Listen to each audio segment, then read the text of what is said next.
Então a gente vai ver aqui como é que é feita uma coleta de sangue para transfusão em um felino.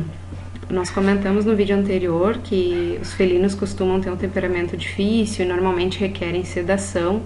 Então esse animal que vocês estão vendo doando sangue tranquilamente via jugular, ele é uma exceção, ok?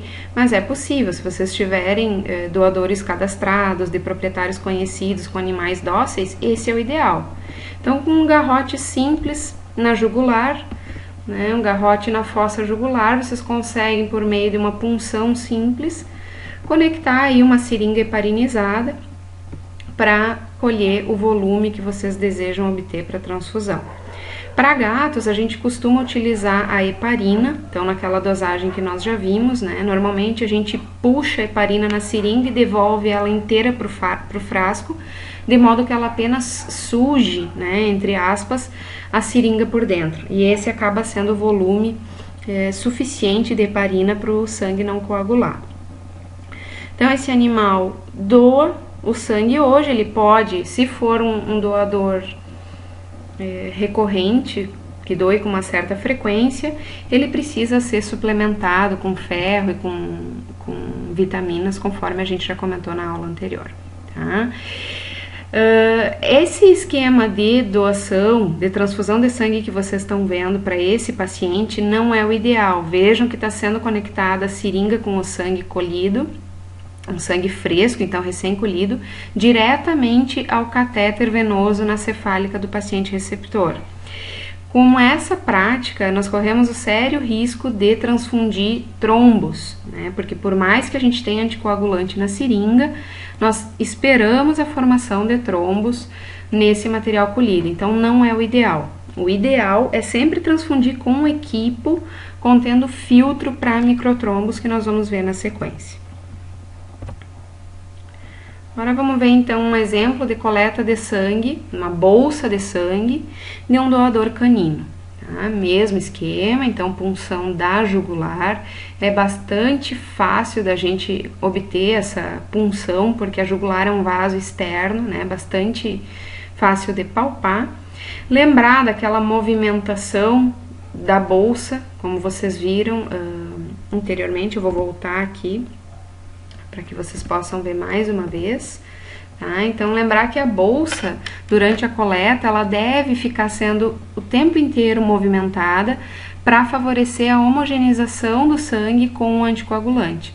Nesse caso das bolsas, o anticoagulante é a base de CPDA1, que é um anticoagulante que também conserva esse material. Então, se nós ficarmos homogeneizando, tem menos chance de formação de trombo. Uma vez colhido esse material numa bolsa, essa bolsa tem capacidade para 500 ml, ele pode ser mantido refrigerado durante 21 dias. Lembrando sempre que nós vamos perder algumas propriedades desejáveis do sangue, como fatores de coagulação, vai ser um sangue mais ácido, com menor hematócrito e todos aqueles detalhes que nós já comentamos. Como transfundir esse material então? Por quais vias nós podemos fornecer sangue para o nosso paciente? O ideal é a via venosa, tá? Então, um catéter venoso, uma punção simples numa veia, normalmente na cefálica nós fazemos. Então, a gente administra o volume calculado, que nós já vamos ver como calcular esse volume, de um modo que não ultrapasse 4 horas. Tá? Porque o sangue, como nós já comentamos, ele é um ótimo meio de cultura, então não dá para deixar muito tempo ele à temperatura ambiente, correndo o risco de contaminar esse material. Uma outra opção de via seria a via medular. Normalmente nós indicamos essa via medular para aqueles pacientes muito hipotensos, onde não se consegue um acesso venoso, ou pacientes muito pequenininhos, filhotes hipotensos que não se consegue veia. Então facilmente a gente consegue puncionar aí o canal medular ou do húmero ou do fêmur para transfundir esse material. O importante é sempre utilizar um equipo com filtro, então vejam que o equipo é diferente daquele que nós conhecemos para fluidoterapia. Aqui nesse filtro ficam retidos os microtrombos, impedindo então lesões de tromboembolismo no paciente receptor. quanto transfundir e a que velocidade. Depende do requerimento do receptor. Se nós quisermos saber exatamente a quanto vai ficar o hematócrito desse receptor, existe um cálculo para isso, ou nós podemos fazer um volume estimado com base nas perdas desse paciente. Se o paciente tem uma hemorragia, nós estimamos que ele perdeu 100 ml de sangue, o ideal é que se transfunda pelo menos o dobro disso. Tá? Associado também a soluções cristalóides na proporção de 3:1, ou seja, uma parte de sangue para 3 partes de solução salina, ok? Em média, a gente pode utilizar quando não sabemos bem o que o paciente perdeu ou, enfim, não temos muitos dados desse paciente, o que não é a condição ideal, mas muitas vezes pode ser a condição em que a gente vai trabalhar. Nós podemos utilizar aqui um volume de 10 a 15 ml por quilo, numa velocidade de 5 ml por minuto. Nós já vimos como calcular ml por minuto em gotas por segundo. Eu convido vocês a treinar esse cálculo, né, para saber quantas gotas por minuto daria neste equipo aqui, que é macrogotas, essa velocidade de 5 ml por minuto. É importante sempre monitorar o paciente que está recebendo transfusão não fica sozinho no canil, tem que ser monitorado para a gente poder detectar precocemente qualquer sinal de reação. É possível, conforme eu já comentei, saber ter uma noção melhor, mais aproximada de quanto transfundir para o nosso paciente com base no hematócrito que ele apresenta e no hematócrito que nós queremos que ele venha a apresentar após a transfusão. Então, esse é um cálculo bem simples. Novamente, eu não peço para vocês decorarem fórmula. Todas as vezes que eu pedi para vocês fazerem transfusão, calcularem transfusão para um paciente em prova ou qualquer atividade, eu vou sempre fornecer esta fórmula aqui para vocês. Ela não precisa ser decorada, ela precisa ser compreendida. Então, do que nós vamos precisar para calcular o volume a ser transfundido? Nós vamos precisar saber o hematócrito do paciente que vai receber o sangue, o hematócrito do animal que vai doar, então já na bolsa com anticoagulante, porque o anticoagulante vai diluir, por menos que seja, mas ele vai diluir um pouco o sangue do doador. Então, esse é o hematócrito que nós devemos utilizar. E nós precisamos ter uma meta, então um hematócrito que a gente deseja que esse paciente obtenha após a transfusão. Se estivermos trabalhando com um cão, nós vamos ainda utilizar uma constante que é 90, se estivermos trabalhando com um gato é 70 e para grandes animais essa constante é 40. Então o cálculo é bastante simples, nós vamos multiplicar o peso do animal que vai receber a bolsa vezes essa continha aqui que leva em consideração o hematócrito dos 3. Então, quanto que eu quero que este animal tenha de hematócrito? Digamos que eu desejo que ele tenha um hematócrito de 30. Se ele tiver com 15, 30 é um hematócrito excelente, ok? Quanto que ele apresenta agora? Então, vamos utilizar esse exemplo de 15. E quanto que o meu doador apresenta? Então, o ideal é que seja pelo menos 45 ou mais, né? Um hematócrito aí satisfatório. Vamos obter esse valor aqui, então, o hematócrito que eu quero que o meu receptor tenha, menos o que ele tem, dividido pelo hematócrito do doador, multiplicamos pelo peso e pela constante, dependendo da espécie. Se for um cão, multiplicamos por 90. Se for um gato, por 70. Se for grandes animais, por 40. Nem sempre nós vamos precisar de sangue total, ok? Então, muitas vezes o nosso paciente não precisa de sangue total. Nós podemos fracionar uma bolsa colhida de modo a aproveitar ela várias vezes, né? Mais vezes para mais pacientes, então obtendo o máximo desse material. A primeira fração que nós podemos obter de uma bolsa sanguínea é a papa de hemácias. Como o próprio nome diz, é um concentrado apenas das hemácias. Nós vamos separar as células e vamos obter numa outra bolsa apenas o plasma.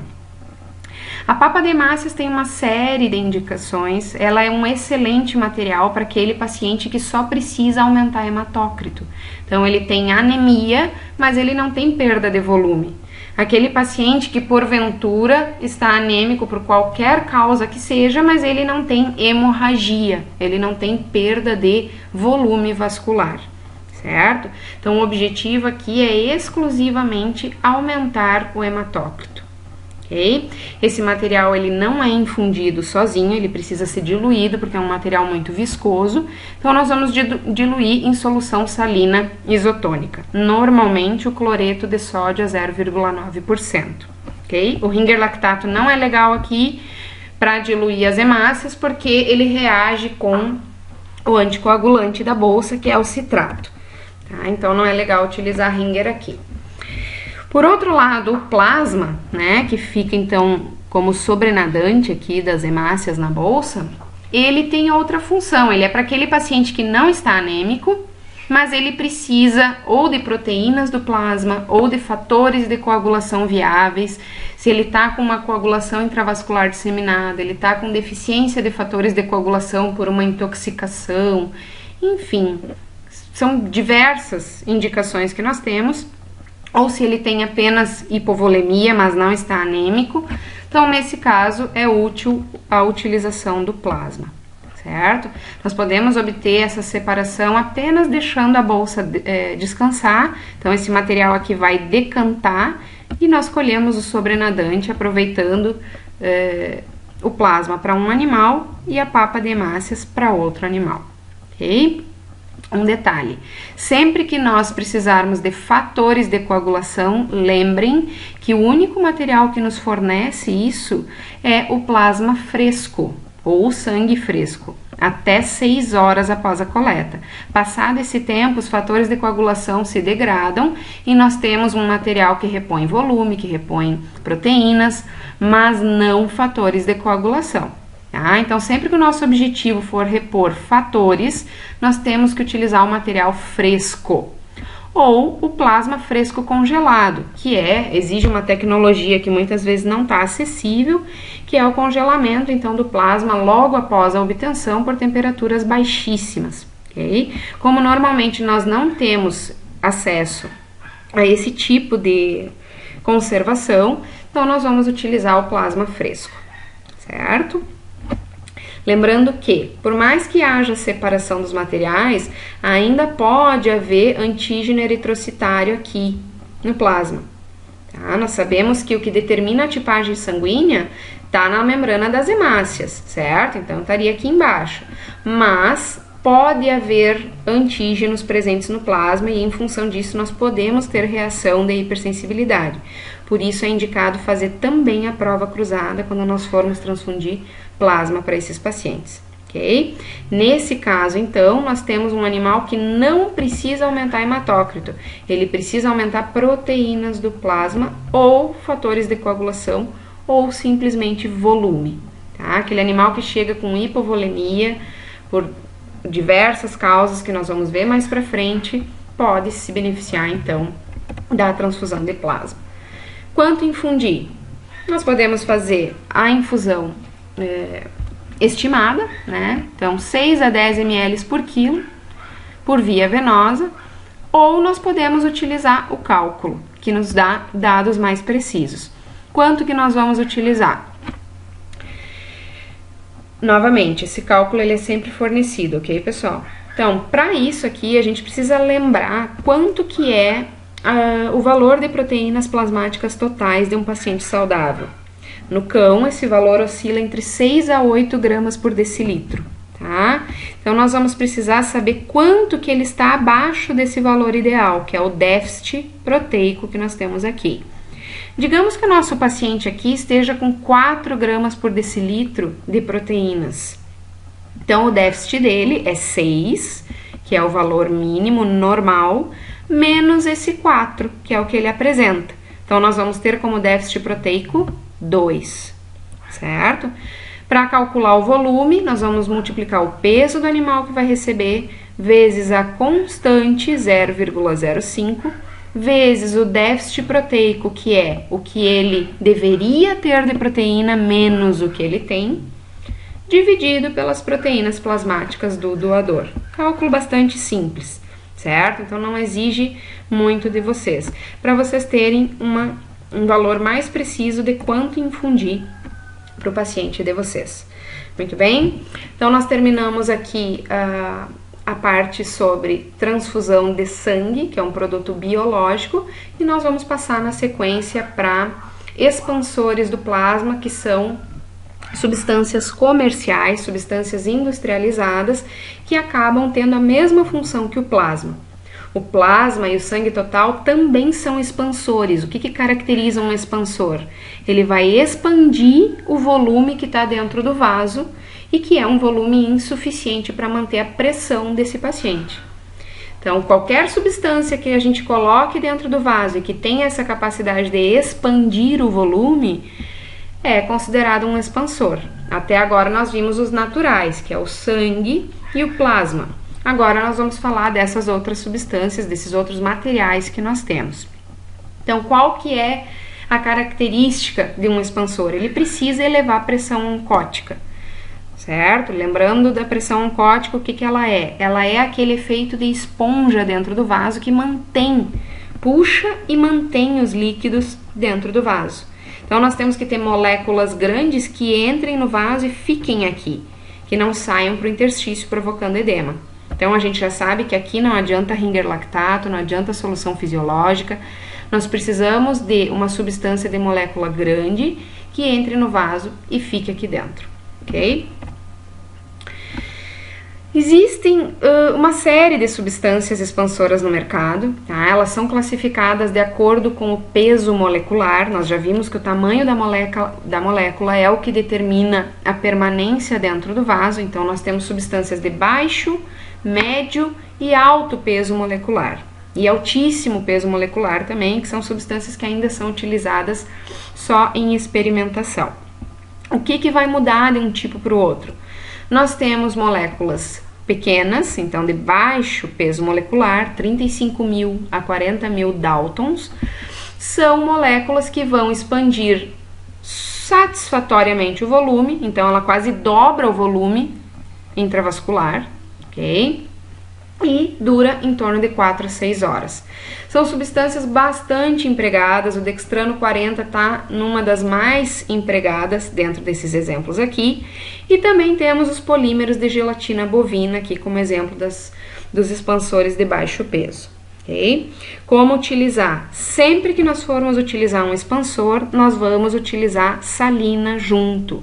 Senão, o que vai acontecer? Esse expansor vai puxar líquido de dentro do interstício e não é isso que a gente quer. Nós temos tecidos que estão ávidos por receber circulação e nós não podemos desidratar esses tecidos para manter a volemia. Então, nós sempre vamos utilizar uma parte de expansor para 3 a 4 partes de solução salina. O mesmo vale para os expansores de alto peso aqui, ó, maior que 70.000 Daltons as moléculas. Diferença que a gente tem aqui é maior durabilidade. Molécula maior leva mais tempo para sair do vaso. Então, nós vamos ter um efeito de mais de 24 horas quando nós utilizarmos o dextrano 40 ao invés do dextrano... Quando nós utilizarmos o dextrano 70 ao invés do 40. Claro, todos eles têm suas vantagens e desvantagens, alguns podem provocar hemorragia, né? Podem interferir com fatores de coagulação e produzir uma falsa reação de hipersensibilidade, mas são substâncias bastante úteis para aquele paciente hipovolêmico. Um outro exemplo que nós temos aqui, então, de altíssimo peso molecular, 450.000 Daltons, é a amilopectina, que é conhecida também como hidroxietilamida. Tá? Aqui nós temos mais de 25 horas de expansão. As poligelinas também são bastante eficazes. Então, são opções que nós temos no mercado quando nós não temos plasma à disposição. Então, nosso paciente chegou hipovolêmico, chegou hipotenso, nós não temos plasma ou o doador que nós temos à disposição não é compatível, nós podemos lançar mão dessas substâncias aqui para manter a volemia, ok? Lógico, ela não fornece hemácias, certo? Mas mantém a pressão. Como é que nós vamos saber se a terapia que nós instituímos para o nosso paciente está sendo suficiente? Se o nosso paciente vai sobreviver por causa da nossa terapia ou apesar da nossa terapia? Então, nós precisamos ter monitoração, não é simplesmente iniciar uma reposição e esperar que as coisas aconteçam. Nós precisamos monitorar a mudança dos sinais desse paciente enquanto a nossa terapia está sendo instituída. Então, tudo que nós avaliamos no início, nós temos que avaliar continuamente. Pelo menos 2 vezes por dia, 2, 3, 4 vezes ao dia, nós temos que monitorar quanto que esse paciente está perdendo de líquido, se ele continua com vômito, se ele continua com diarreia, se ele já voltou a urinar. Se o nosso paciente estava muito desidratado, muito hipovolêmico, ele não urinava. Isso é algo que a gente espera ansiosamente retornar, o retorno da produção de urina. Porque um paciente muito tempo hipovolêmico, hipotenso, pode ter falência renal aguda em função disso, e não é isso que a gente deseja. Certo? Então, todos aqueles dados iniciais, tempo de perfusão capilar, intensidade de pulso, ausculta torácica, coloração e brilho de mucosas, isso deve ser avaliado rotineiramente. Muitas vezes a gente vai precisar ajustar a terapia, vai ver que está dando fluido de mais ou de menos, ou que nós estamos utilizando a solução errada para aquele caso, que não está fornecendo o que o paciente precisa. Então, sempre manter esse paciente monitorado. Essas gaiolas metabólicas aqui, elas são muito úteis, porque tudo que o paciente elimina de dejetos, nós podemos pesar. Então, pode ser pesado a urina, o vômito, as fezes do paciente, para a gente ter uma noção do quanto ele está perdendo e do quanto nós precisamos repor. Outros equipamentos mais sofisticados, como monitores multiparamétricos, são muito úteis, vão nos informar dados de oximetria, quanto que esse paciente está oxigenando no sangue, vai nos informar pressão arterial, pressão venosa. Nem sempre isso aqui está à disposição, isso é mais em condição de UTI, mas quando disponível é muito útil, certamente a gente vai conseguir um resultado melhor, ok? Quando nós utilizarmos soluções parenterais, o que é parenteral? É tudo aquilo que é injetável, que não é via enteral, que não passa pelo tubo digestivo. É muito útil que a gente monitore a pressão venosa central. Nós já comentamos sobre ela. É a pressão com que o volume chega no átrio direito do coração. Então, o volume que chega pela cava, o retorno venoso. Se nós tivermos pouco volume, a nossa pressão vai estar baixa. Se nós começarmos a infundir volume, a repor volume para esse paciente, essa pressão tem que subir. Então, ela é um excelente indicativo e nos ajuda a não fornecer solução demais ou rápido demais, porque se ela subir muito, é sinal de que nós vamos ter edema, então nós podemos torná-la um pouquinho mais lenta, essa reposição.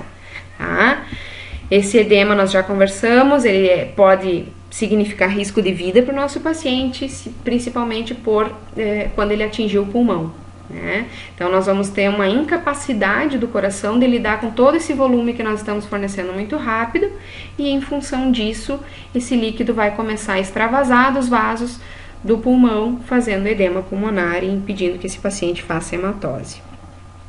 Outros dados que nós temos que monitorar constantemente é o hematócrito, as proteínas totais. Esses são os nossos principais dados. Lembram que a gente já comentou? Se o nosso paciente está anêmico, a nossa solução de reposição tem que conter hemácias, o hematócrito tem que subir. Se o nosso paciente está hipoproteinêmico, a nossa solução tem que conter proteínas ou poder oncótico, e essas proteínas têm que subir. Okay? Outros dados muito úteis que a gente vai conversar mais adiante por que eles são importantes são análise de gases sanguíneos, análise dos íons sanguíneos, como que está a função hepática, renal e pancreática desse paciente, porque são vísceras que podem sofrer muito com a isquemia e podem apresentar lesões graves que levam até mesmo o paciente a óbito, certo? Mas hematócrito e proteínas totais, que foram os nossos dados iniciais, são de vital importância na monitoração desse paciente. Então, análises seriadas desses dados vão nos informar se a nossa terapia está sendo eficaz. Por que vias nós podemos fornecer as soluções que nós estudamos? Nós estudamos soluções cristalóides e soluções coloides. Nós vamos escolher as vias dependendo do tipo de solução e da condição do nosso paciente. É muito mais prático nós fornecermos essas soluções por via venosa, mas nem sempre vai ser possível. Mais prático ainda seria o fornecimento por via oral. A via oral é a via mais fisiológica que tem. Então, se nós formos analisar qual é a melhor via para fornecer líquido para um animal, obviamente é a via fisiológica, a via oral. Porém, muitas vezes esse paciente vem com vômito, com anorexia, com diarreia, ele tem alteração na capacidade de absorção desses elementos, então não adianta nós queremos fornecer qualquer coisa por via oral, tá? Ou o nosso paciente simplesmente se recusa a ingerir, muitas vezes nós temos que lançar mão de sondas como essa aqui para forçar uma ingestão, que nós vamos conversar na nossa próxima aula. Muitas vezes, então, não é viável a via oral, tá? As outras opções que nós temos são todas parenterais. Então, nós temos a via venosa como sendo a preferencial. Por quê? Nós podemos fornecer grandes volumes, numa grande velocidade, é a via ideal para expansores do plasma e para sangue. Então, sempre que a solução que nós formos utilizar para o paciente for sangue ou coloide, o ideal é a via venosa, nós só vamos utilizar outra quando realmente essa for inviável, não tiver como acessar vaso do nosso paciente. Temos outras vias também, como a via subcutânea, por exemplo. A via subcutânea, para aquela fluidoterapia emergencial, aquela etapa de reanimação, ela não serve. Muitas vezes esse animal está tão desidratado que está fazendo vasoconstrição periférica e não adianta a gente encher de fluido no subcutâneo que ele não vai absorver, porque os vasos estão colabados, tá? Então, se o paciente está muito hipotenso, ela não serve. Outra coisa, soluções hipertônicas, como a solução de glicose, por exemplo, elas podem ser cáusticas e gerar necrose, muitas vezes feridas bastante feias, bastante grandes, em função da administração subcutânea. Tá? Quando é que nós vamos utilizar a via subcutânea? Para aquele paciente crônico na fase de reidratação ou manutenção, que não precisa, então, de uma infusão muito rápida de volume, ok? Então vamos dar uma espiada aqui na infusão por via venosa. Esse paciente está muito hipotenso, vejam que o paciente não reage a nenhum estímulo, ela não está sedada, ela vai receber uma transfusão sanguínea justamente por se apresentar em choque hipovolêmico, tá?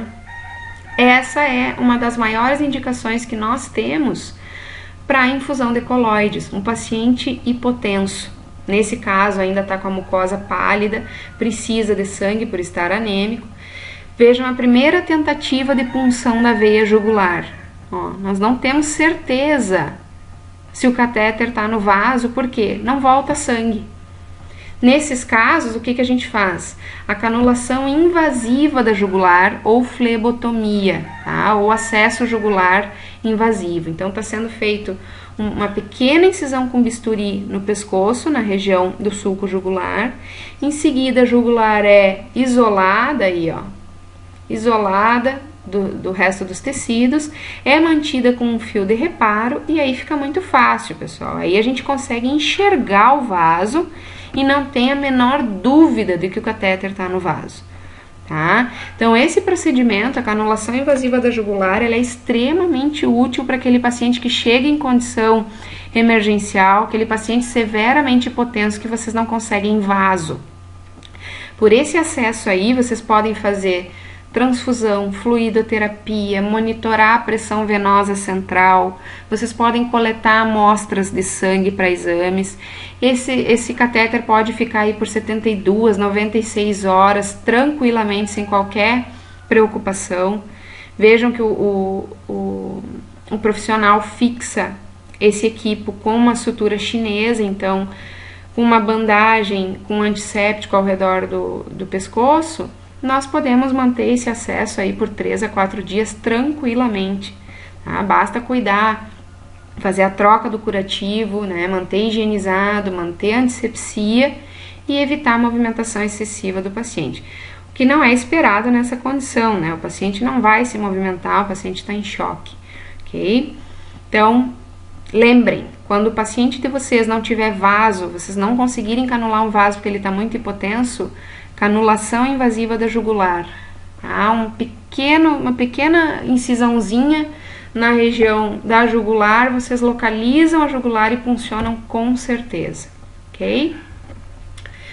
As outras vias que nós temos, elas são menos utilizadas, principalmente a peritoneal, né? A peritoneal a gente utiliza quando realmente não tem outra opção, mais para filhotes ou para adultos hipotensos. Aqui o ideal então é só para fluido, tá? Fluidoterapia, então com salina ou cristalóide, mas não soluções hipertônicas e nem sangue, ok?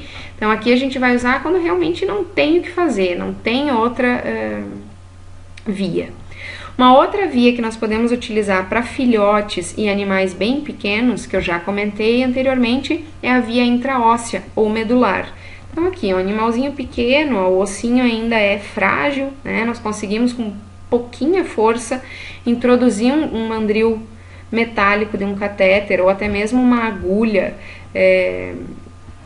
14, 16, enfim, essas agulhas mais calibrosas, nós podemos introduzir no canal medular do fêmur ou até mesmo do úmero, e aqui podemos infundir soluções com a mesma velocidade que nós iríamos infundir por via venosa.